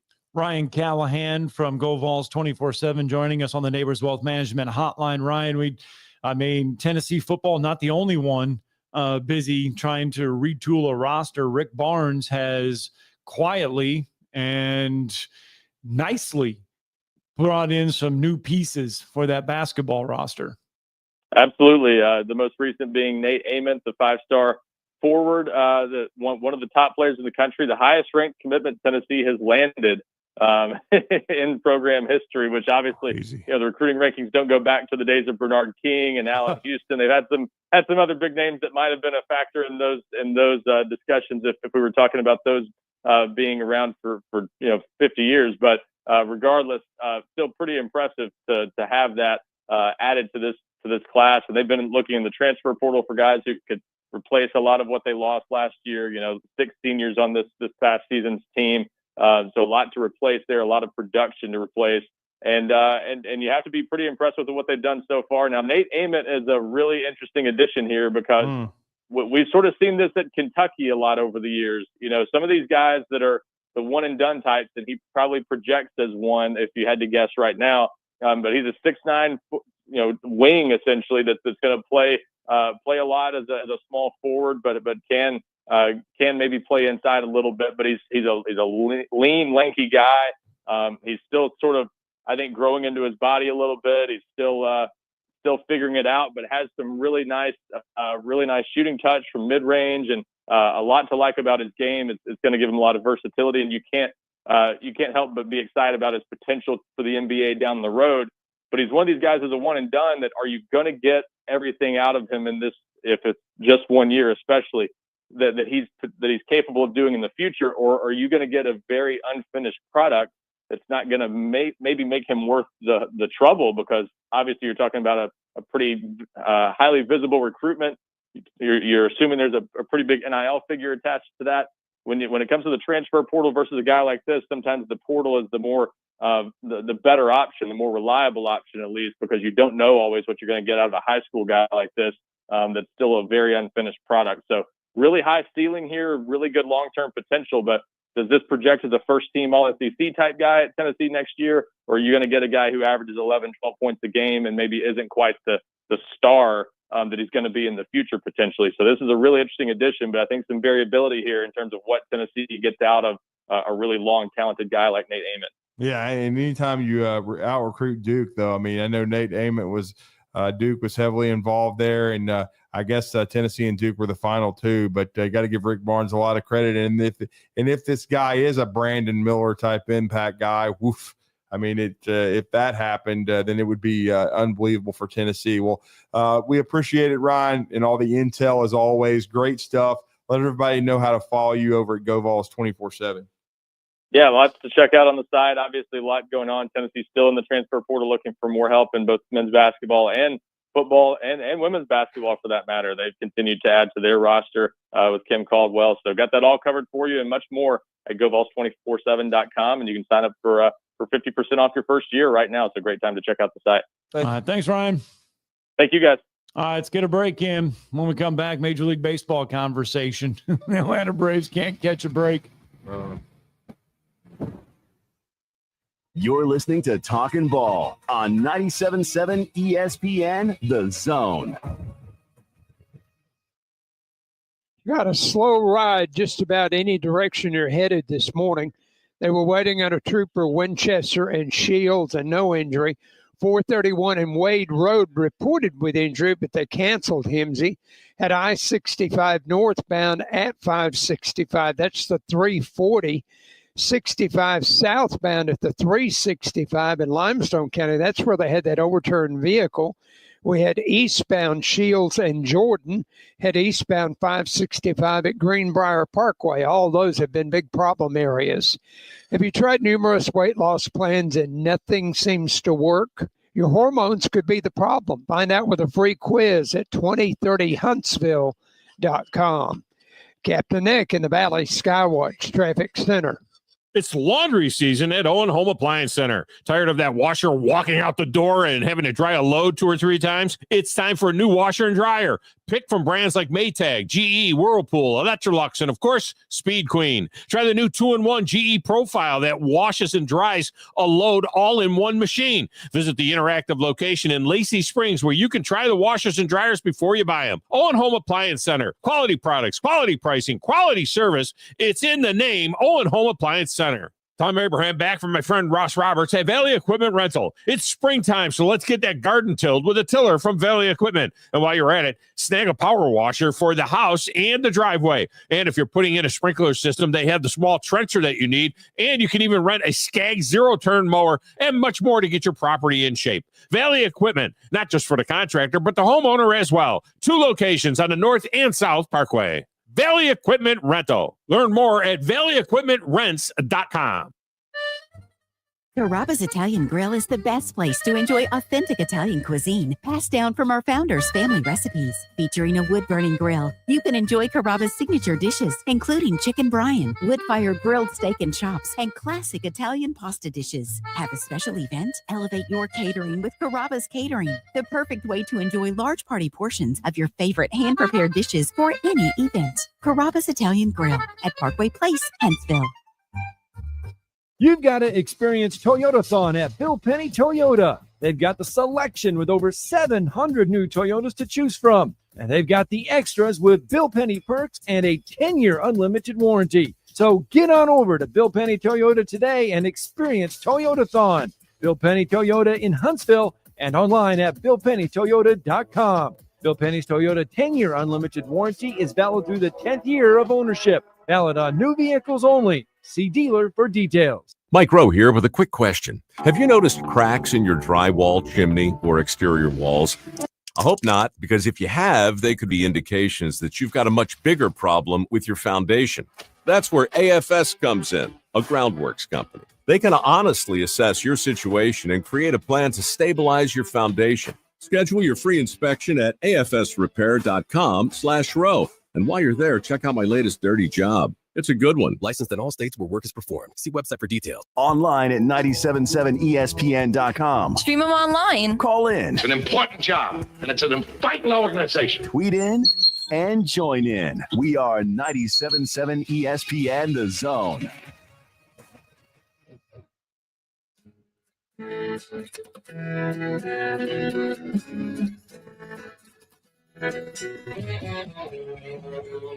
Hi, welcome back. Talking Ball 97.7 ESPN The Zone. And I mentioned before the break, the Atlanta Braves can't catch a break. Well, they are catching one right now, at least as far as getting some W's on the scoreboard. They've won 4 in a row, thanks in part to they had to hold on yesterday. Oh, my Lord, that 9th inning was horrendous. He had a little Malax moment. Watch it. But at least I could listen on 97.7 The Zone. It was enjoyable. 7-6, Braves do get the win over the Cardinals. The slumping Cardinals, who, by the way, are 9-14 right now. Atlanta's 9-13, but the Cardinals are 9-14. But the news there, they get the win, 4 straight. That's the good part, all right? They're going to go for 5 today. If it doesn't rain out. But the bad news is the Atlanta Braves really probably would love a rain out today. You remember that old Bull Durham thing where they just go and flood the field on purpose? Yeah, the Atlanta Braves would love that because they were going to give Spencer Strider his second start since returning from Tommy John surgery. It was slated for today. It was going to be his second start. But that's not going to happen because he's been placed back on the injured list after sustaining a right hamstring before Monday's game because he was playing catch. There wasn't any accelerated or strenuous activity going on. It was a freak injury, playing catch. And he is now back on the IL. They need a rain out, and then we had a listener say, just take him to Sports Med. 256-881-51. Strider can experience the Sports Med difference. But the Braves today, give him the hookup. I can get him to the front of the line. Yeah. You got me to the front of the line with a purple toe. Oh, that's a great image. I know. Anyway, the plan for the Braves today is to go with a bullpen game. Bullpen game, yeah. Yeah, that's the plan for today. So that's why I was saying they need to Bull Durham this thing and get a rain out. Yeah. Maybe. Spawn insane and pray for rain, as they used to say. But the Atlanta Braves, though, they've been able to win 4 in a row. The offense hit 2 more home runs last night. Yeah. Okay. That's 23. Huge one in the what turned out to be in the bottom of the 8th, because if it didn't happen, then the Braves don't win the ball game. But Sean Murphy hitting a 3-run line drive homer. If he doesn't hit that homer to give him a 7-3 lead, because Raisel Iglesias had a horrendous 9th inning, even though he found a way to get through it. And the game ended on a check swing bouncer in front of the plate where Sean Murphy jumped on it and tagged him. So Sean Murphy MVP last night. Well, the Braves now have hit 23 home runs over their past 13 games. They only hit 6 in their first 9 games, and they're now 4th in the majors with 29 home runs.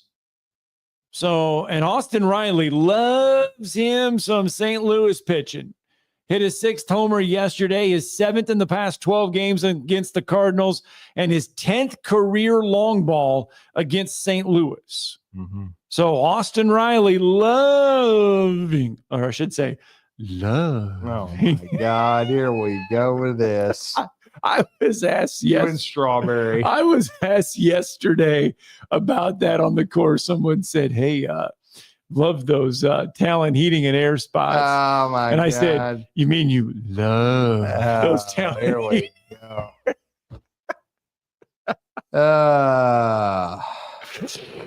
Oh, love. Danny Petty gives me a hard time about that. Does he? Yes. He comes up to me, and he came up to me at the Hall of Fame banquet, and he was like, he puts his arms around my shoulder, and he says, so is the love line open? Love it. I'm like, Coach. He's like, he just dies laughing. He goes, those are some of the best. He goes, I just died laughing when I heard that. He goes, the love line is open. Listening, man. We appreciate all of it. You know what I'm saying? Oh, Danny Petty. Man, that boy's coached a few, hadn't he? Oh, yeah. Including our own good friend Lenny Acuff. Asked about that yesterday, too, out there. Someone asked if they thought that was a good move for Coach. Yeah. It's amazing what you get asked about it lots of times. All right. It's 8:30 on a Tuesday morning. I think we ought to cash in our last break of the morning. So when we come back, Caleb Jones can join us. He's been busy as well. The Auburn Tigers, a little transfer portal wise on the football side. Caleb Jones will dial in. We'll pay the phone bill, and we'll talk to Caleb next.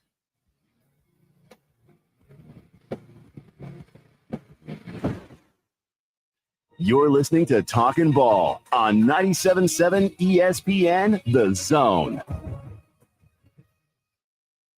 From the Fox 54 Weather Center, I'm Chief Meteorologist Jordan Dressman. A mostly cloudy to overcast sky this afternoon. Temperatures climbing into the low and mid-70s. Scattered showers and thunderstorms are going to be a common theme through a good majority of the day, but there are going to be significant periods of dry time. Not everybody's going to get wet at the exact same time. Dropping into the lower 60s as we head into the overnight, maintaining the opportunity for a little bit of rain. Rinse and repeat, and as we head into your Wednesday, a mostly cloudy to overcast sky. Temperatures climbing into the mid-70s with scattered showers and thunderstorms off and on through the course of the afternoon. I'm Chief Meteorologist Jordan Dressman on your home for ESPN Radio, 97.7 ESPN, The Zone. The company is Eagle Masonry and Insulation, but did you know they're also Eagle Landscaping and Dirt Work? Eagle can take care of all your landscaping needs, including irrigation, sod work, and planting, both plants and trees. On the dirt work side, Eagle can grade and build your pads, haul dirt in or out, and even do erosion control. Philip Love and his team can do it all for you. The website is the same, insulatewitheagle.com, as is the phone number, 256-755-1556. Give them a call and see what Eagle can do for you. Eagle saves you time. Eagle saves you money. Are you tired of chasing a roofing contractor to show up on time or even show up at all? I'm Sam Fleming with Fleming Roofing and Restoration. Our motto at Fleming Roofing is we show up. Our goal at Fleming Roofing is to provide the reliable customer service that you deserve, and we have the resources to meet all of your roofing needs: residential, commercial, industrial, replacement, or repairs. We are manufacturer certified for roof coatings, single-ply membranes, and asphalt shingles. Whenever you need a roofing professional you can count on, call Fleming Roofing and Restoration. We are committed to finding the solution that meets your needs. We don't have quotas or heavy-handed sales tactics. Fleming Roofing, we have expert experience. We show up. Free estimates, residential, commercial, industrial, replacement, or repairs. Check us out at FlemingHSV.com. FlemingHSV.com. When you need a quick response, it's Fleming Roofing and Restoration. We show up. Forgiveness. Wow, what a word. What a gift. All of us have done things in our lives that we regret. All of us have done things that are disobedient. All of us have sinned and fallen short of the glory of God. Thank God for his forgiveness. Thank God that he separates our sins as far as the east is from the west and remembers them no more. Hey, I'm John Dees, pastor at Cross Point Church, smack dab across the street from the YMCA in Madison. Check us out at cpcfamily.org. I'm Jeff Jr., founder and CEO of Trajan Wealth. I was born and raised in northern Wisconsin by both my father, who owned a small 10-lane bowling alley, and my mother, who was a nurse, who did her best caring for everyone in our small town. My parents stressed with me that if you were going to do anything, it needed to be done right or not done at all. I later joined the Marine Corps, where additional values were instilled. Values like honor, courage, and commitment. The motto of the Marine Corps, Semper Fi, which means always faithful. The best part of Trajan Wealth, our 100-plus employees who also embrace the exact same values. If your current financial advisor is more interested in selling you something or is more loyal to their own financial gain than yours, give us a call for a second opinion. We would be honored to hear from you. Call Trajan today, 256-208-9000. That's 256-208-9000. Advisory services offered through Trajan Wealth LLC, an SEC-registered investment advisor. The best in local sports talk from the 256. We are local. When you're number one, you don't have to worry. We are award-winning. Thank you for listening. 97.7 ESPN, The Zone. You'll be set for life. All right, welcome back. Talking Ball 97.7 ESPN, The Zone. Scott Tyson, Drew DeArmond. Welcome back into the program. Tuesday morning. A lot of happenings going on. 8:35 on a Tuesday, so safe travels into work. You should be at school by now if you're headed there, maybe. If you had to use a boat. Noah's Ark.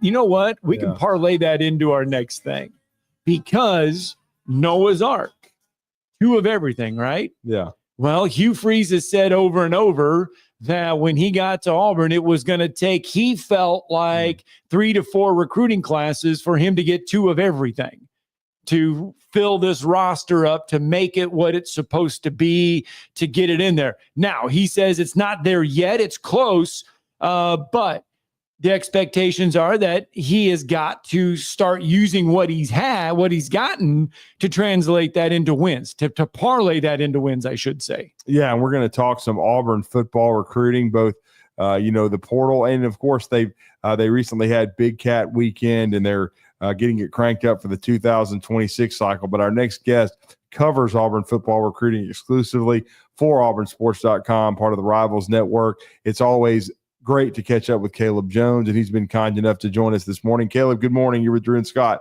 How are you? Good morning, guys. How are we?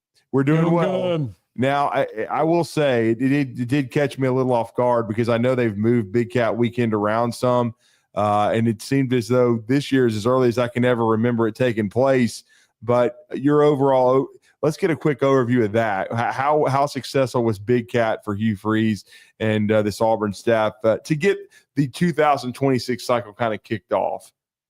Yeah, I mean, I don't think you were the only one kind of taken by surprise that it was that early. I was also a little bit surprised that it was that early.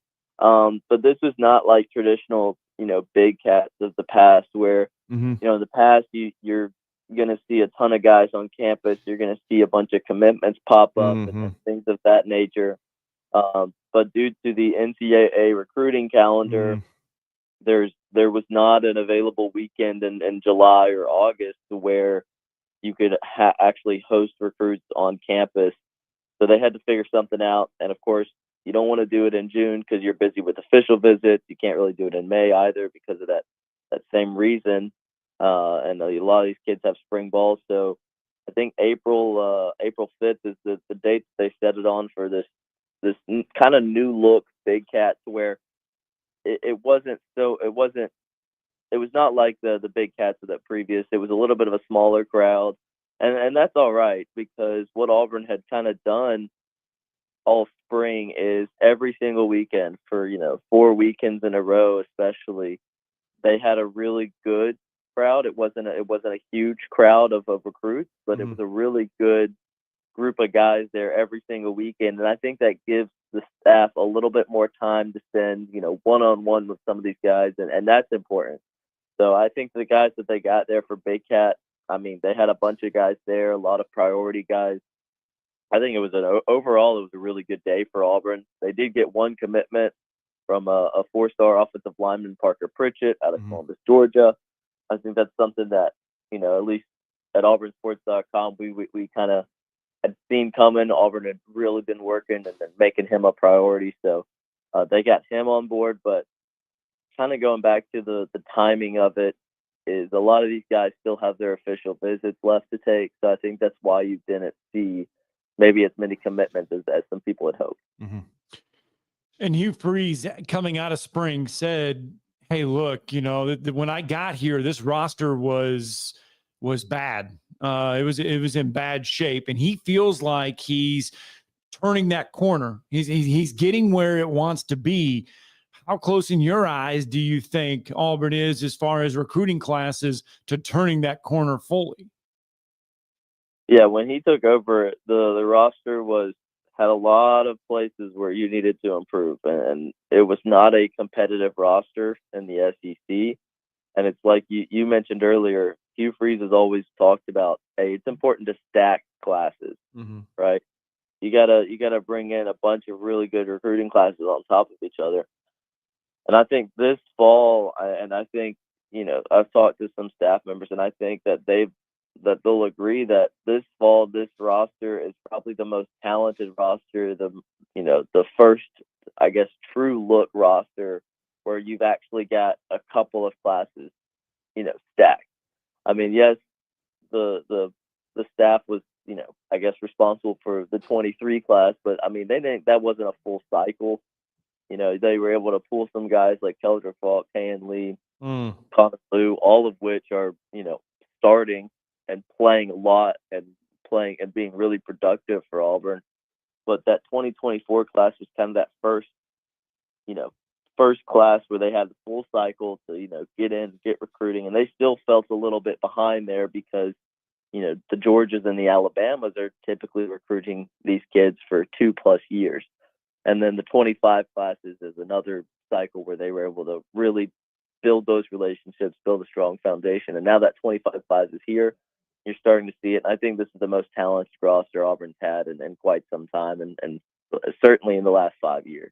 Well, of course, Scott and I have been talking about Joey Aguilar all day, and the first trade in college football history where Aguilar goes from UCLA to Tennessee, and then we see both Iamaleavas go from Tennessee to UCLA, and then, of course, from Arkansas to UCLA. But now we've seen full circle Jay Hardy sign with Auburn, leave to go to Liberty, play for Hugh Freeze, and now he comes back to Hugh Freeze at Auburn.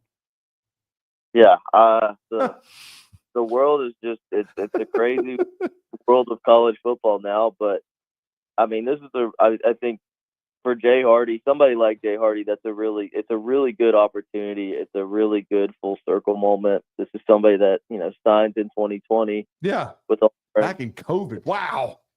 Yeah. Even more so. Is he on Social Security? I'm just asking. He's the head coach that recruited him, get fired by Auburn, and then he switches over, transfers over to Liberty, plays a little bit there, spends some time with Hugh Freeze, and now he feels like he's got, one season left. He goes, I'm going to transfer somewhere that I can, make an impact and really try and make a stride to get to the next level. And he's back at Auburn, a place that, he first started out. Yeah, it's just obviously insane. The trenches are huge, and that is where, especially the defensive line, the offensive line, that is where Auburn really has had some lack of depth.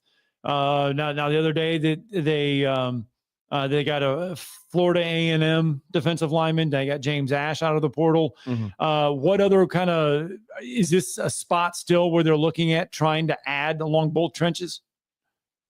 I mean, I think Auburn's fairly content with the two guys that they've added from the portal. I would never rule anything out, honestly, when it comes to portal. You don't know if anybody on your roster is going to leave because the portal window is still open. So, if somebody leaves, in 3 days or 4 days, then it's like, well, we got to go out and get somebody else. And so I wouldn't rule anything out, but Auburn's done a really nice job of prioritizing the trenches in the portal. You saw it in the winter window with who they picked up on the offensive line side, and guys like Xavier Chaplin and Mason Murphy, who are expected to be your starting tackles this fall. So, but Auburn's done a good job of kind of recognizing their needs. I think this staff has learned a little bit about portal approach.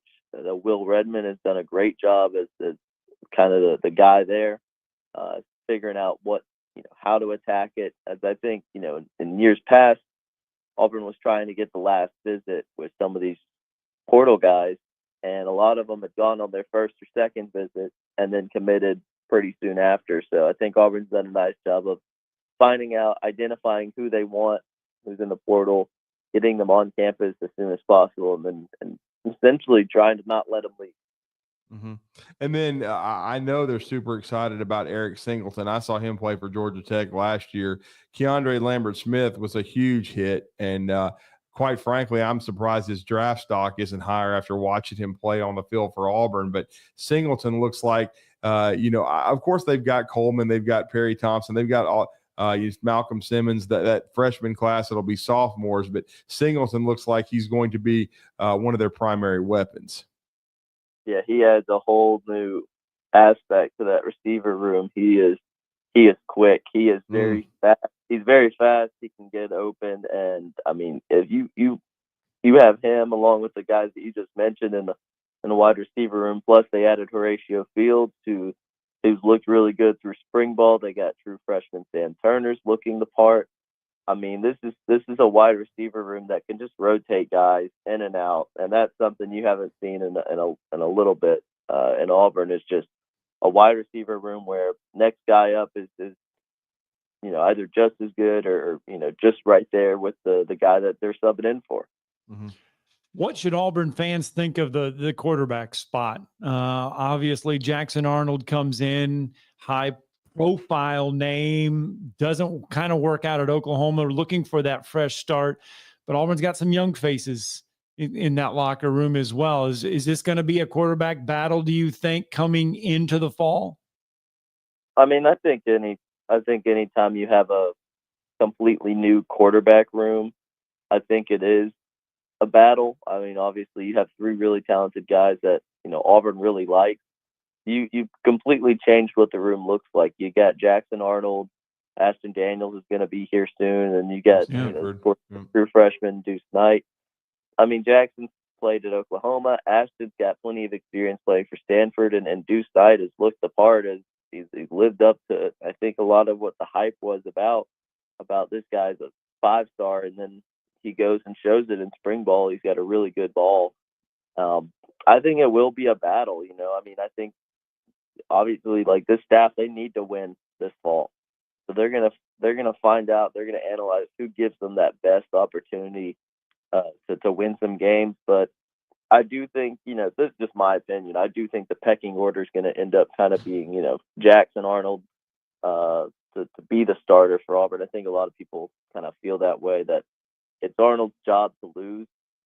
And then, I think Daniels will be the backup, and then, Deuce kind of rocking in the third string. That's just my opinion. But I think, anytime you have the pressure to win, you're going to put the guy out there that you feel is going to give you the best shot to do that.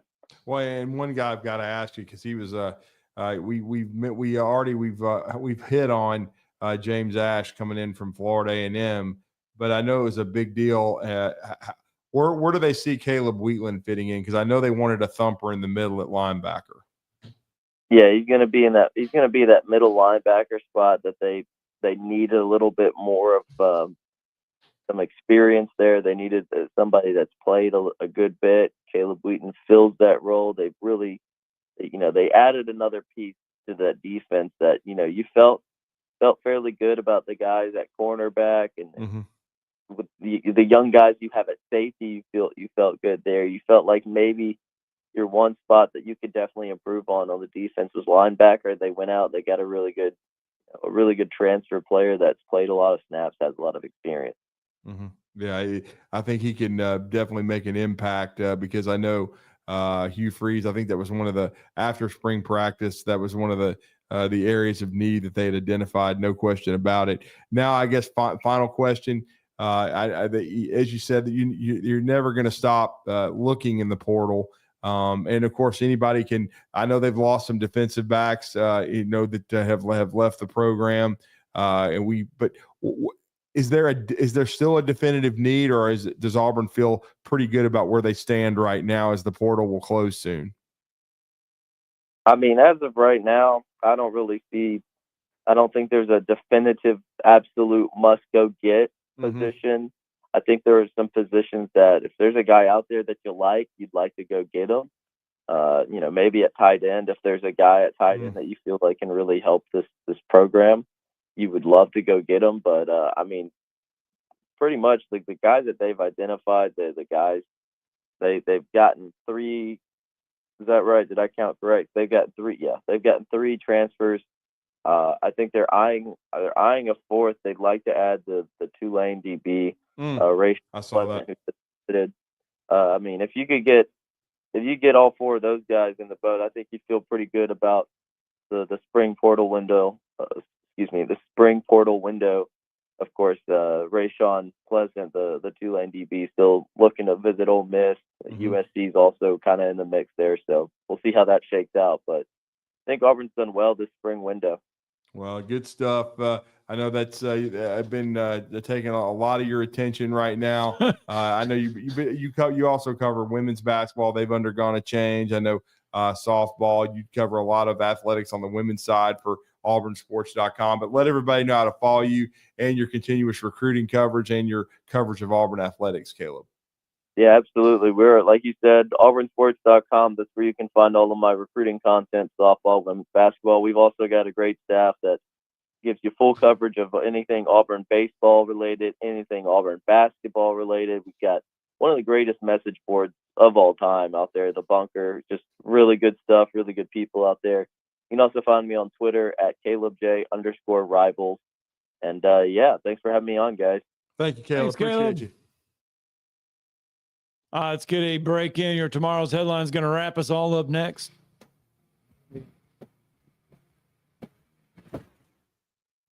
You're listening to Talkin' Ball on 97.7 ESPN, The Zone. Got a slow ride just about any direction you're headed this morning. They were waiting on a trooper, Winchester and Shields, and no injury. 431 and Wade Road reported with injury, but they canceled Himsey. At I-65 northbound at 565, that's the 340. 65 southbound at the 365 in Limestone County. That's where they had that overturned vehicle. We had eastbound Shields and Jordan, had eastbound 565 at Greenbrier Parkway. All those have been big problem areas. Have you tried numerous weight loss plans and nothing seems to work? Your hormones could be the problem. Find out with a free quiz at 2030huntsville.com. Captain Nick in the Valley Skywatch Traffic Center. The sound of the organ. The crack of the bat. It is gone. The sight of watching the ball go over the wall. And the taste of peanuts and Cracker Jacks. There's nothing like it. It's America's pastime. From the first pitch to the final out, you can hear every game right here on your home for Alabama baseball. Your home of the Alabama Crimson Tide is 97.7 ESPN, The Zone. You've got to experience Toyotathon at Bill Penny Toyota. They've got the selection with over 700 new Toyotas to choose from. And they've got the extras with Bill Penny perks and a 10-year unlimited warranty. So get on over to Bill Penny Toyota today and experience Toyotathon. Bill Penny Toyota in Huntsville and online at BillPennyToyota.com. Bill Penny's Toyota 10-year unlimited warranty is valid through the 10th year of ownership. Valid on new vehicles only. See dealer for details. I'm here with Stan McDonald of Jacob Title. Stan, I've heard that every real estate closing at Jacob Title is a very big deal. Why is that? Wes, I'm reminded of a very impactful statement that I heard from Coach Gene Stallings years ago when he talked about big games and little games. He said he didn't like that comparison. He says, because try losing one of those little games. And if you ever do, it ends up being the biggest game all year long. Well, it's the same thing with real estate closings. Every game, every closing is a very big deal at Jacob Title. Because when it's your closing and your contract on the line, it's a very big deal. And we understand that at Jacob Title. So it sounds like whether your client is a first-time residential buyer or a multi-million-dollar investor, they can expect your A game. That's exactly right. As a matter of fact, when you bring your real estate closing to us at Jacob Title, we understand it's all about trust and confidence. And when Stan McDonald tells you that a chicken dips snuff, you can look under his wing for the box. And like Beebs likes to say, there's no doubt about it. This segment of Talkin' Ball is brought to you by University Kia, the #1 volume Kia dealer in the state of Alabama. Located online at universitykia.com.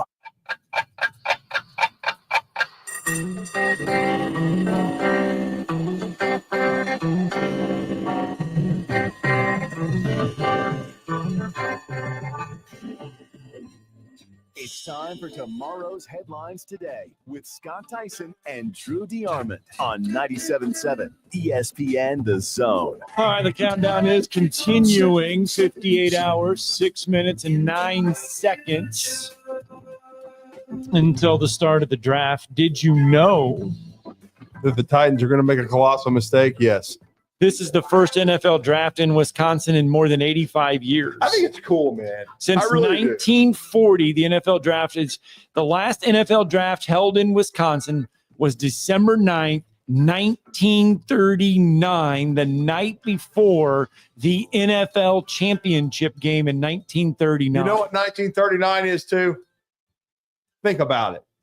It's the last time this team won a national championship. 1939. Which SEC team is that? Texas? Come on. No, that was 2000, and that was Vince. I know that was Vince Young in Rose Bowl. Owen Buchanan. Oh wow! Texas A&M. Wow, 1939. Yeah. Bunch of winners there. They spend money like they're going to win. Yeah, they certainly do. But they're it's almost the Magnificent Seven, those that will never win it. But I can't say completely with all their money, but they usually find a way to screw it up. 1939, seriously? The last one for Texas A&M? You know, I would have thought maybe in the 50s. I would have thought maybe in the 50s. Let's go, Bucky. I would have thought in Bucky the ball. 50s. Well, there you go. Wow. Yeah. 1939. 1939. Want to send thoughts and prayers out to Roman Colburn, Jennifer Colburn, and their family. Lost their son Reese Colburn on Easter Sunday. Terrible. His older brother Rocky played at Huntsville High. Okay. And was a member of this community. But we want to send the thoughts and prayers out to their family. Very tough weekend, a tough day for them. Reese was a great young man, great kid. Recently, Dave, our good friend David Lloyd had extended him a job at Randolph High School. Uh-huh. But again, and Roman Colburn, I think, is on his staff now. But just prayers out to them. All right, guys, back at it tomorrow. Let's talk about the X's and O's of family entertainment. Every parent in Alabama knows the importance of being able to draw up an activity that'll get you out of the house for a couple of hours. But it needs to be affordable. It needs to be family-friendly. Above all, it needs to be fun. Now, let's talk about high school sports. Bang for your buck, school sports provide the perfect game plan